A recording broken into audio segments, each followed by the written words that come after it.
Welcome back to Waiting on God. My name is Karina. We're doing things a little different today because I'm not camera ready. And I was in the Word this morning, and I was just so blessed by this that I wanted to share it. And I kept talking my way out of it. I kept trying to convince myself, no, this was just for, the Bible study group. This is not for YouTube. And I caught myself trying to talk my way out. So I figured, you know what, let me step out in faith and I'm going to share it because it blessed me and I know it's going to bless somebody out there. So we are going to turn to Joshua 11.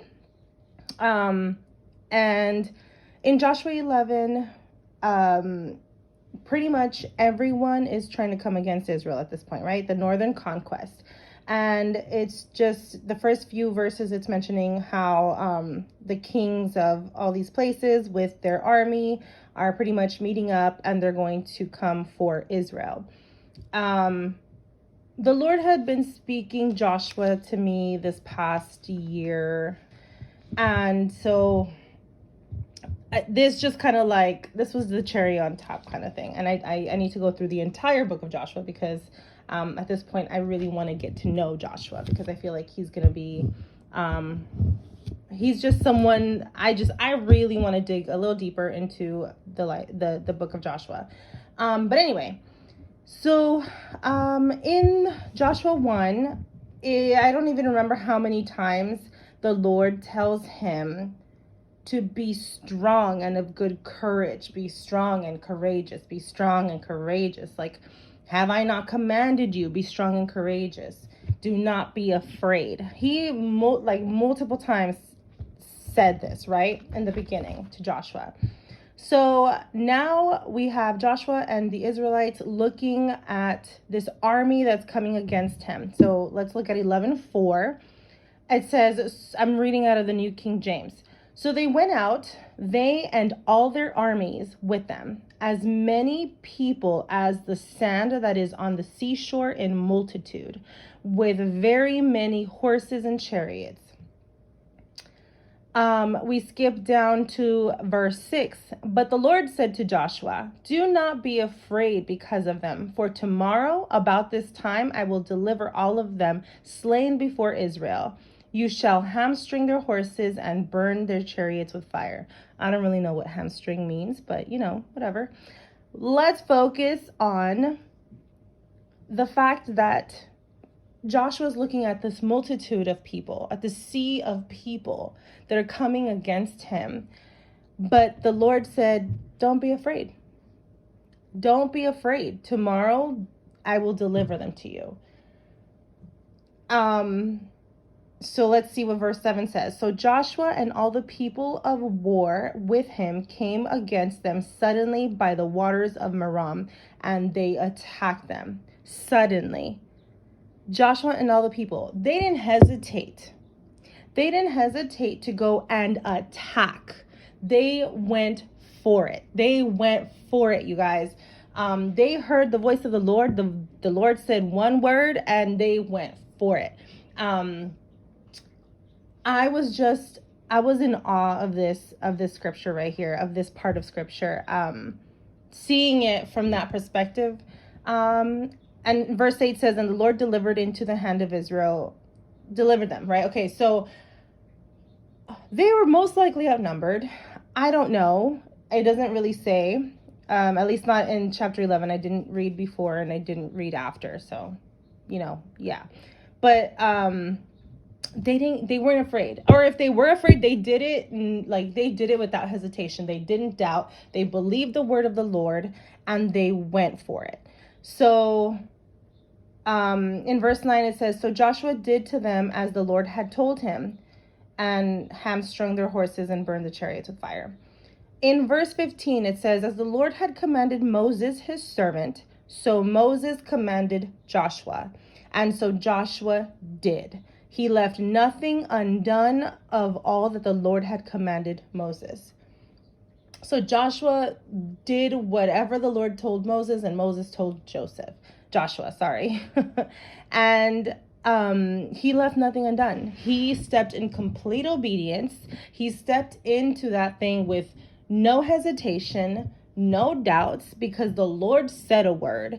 He went in and attacked the enemy and took hold of what was his, or what was theirs. They did that.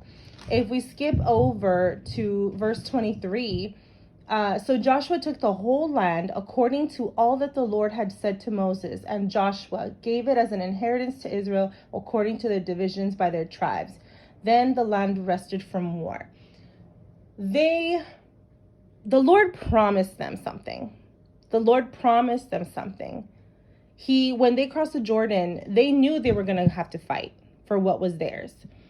And when the Lord said, hey, I got you, they believed it and they stepped into it. And they attacked. They snatched from the enemy what was theirs. And so for me, that is what blessed me, because I've really been, I'm going to say feeling, the word feeling, because I don't know how else to say it, to be honest. The Christianese is just not, I don't know. Anyway, been feeling like the Lord wants me to, again, and I've said it before, and it's been a struggle, you guys, but, to fight back with his word. Of course, we all know that. But how many actually go to war? Like, I was telling, the group that the house group that we meet at, whatever. I was telling the Bible study group that, I know for me, I say the same scripture over and over again. Like, Lord, take my thoughts captive. Lord, you gave us authority to trample on snakes and scorpions. And there's nothing wrong with that. There's nothing, and greater is he who's in me than he who's in the world. There's absolutely nothing wrong with that. I'm not saying that. But we have a whole book full of weapons, of verses that we can use against the enemy. And for me, I only speak for myself. I use the same thing over and over again. And so I feel like the Lord is wanting me to expand on it and figure out, like, strongholds. He wants me to attack strongholds. And so I'm trying to be aware and pay attention. And one of them was like trying to convince myself, self-sabotage, not to come on here and share this with you guys. Now, let's just say, self-sabotage, self-pity, depression, anxiety, whatever it is, that could be a stronghold. You've already been delivered. Let's say you've already been delivered, but that mentality is still there. And so we need to pull down those strongholds and renew our mind with his word, right? So for me, it's like, okay, let's be aware of what the strongholds are, and then let's find scripture to counteract that, right? So that's where I'm at right now. And the Lord has been speaking to us that he has promised us a thing, right? And we need to contend for it. We need to contend for what he's promised us. Now, I was even asking him before, like, do we really need to contend? I don't think I knew what the word contend really, really meant. For something that you promised us, Lord. Like, if you promise, you're going to deliver no matter what. But when I looked it up this morning, contend is to fight back in opposition or something like that. And yes, we do need to contend for whatever it is that he said, that he's promised, because the enemy will try and steal it from us. He will try and come in and steal it from us, and we need to attack. I'm not saying go and start war with the enemy, but if you know that he's coming for you, you need to be ready. You need to be ready with all the weapons that you have that are in the Bible, okay? And so that's what I received from this. Like, Karina, if I've promised you a thing, you need to make sure the enemy doesn't try to gain territory on you. You need to make sure that you stand for what is yours, that you snatch back whatever he's taken from you, that you defend what is yours. So yes, you guys, read the book of Joshua, read Joshua. I recommend that you read Joshua 1, 3, and 11. And I pray the Lord speaks to you, that he reveals things to you. And that we be encouraged to fight back. If we are in a place of complacency, or we've just gotten super comfortable, but we know, like, maybe God is placing little pins and needles and making us uncomfortable where we are, because we need more. We need to want more.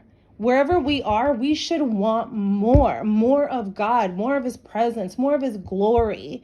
We should want more of him at all times. We should never be comfortable where we are. We should never be complacent. When we get complacent and we can't get ourselves out, reach out to someone. Hey, I need prayer. I need you to help me in prayer. I am so complacent. I'm comfortable. I don't know how to get out of it. And together, you guys can do it. We are one body, you guys. We are here for each other. And so I pray this blesses you guys. I have to get to work. So I will catch you on the next one. Bye. God bless.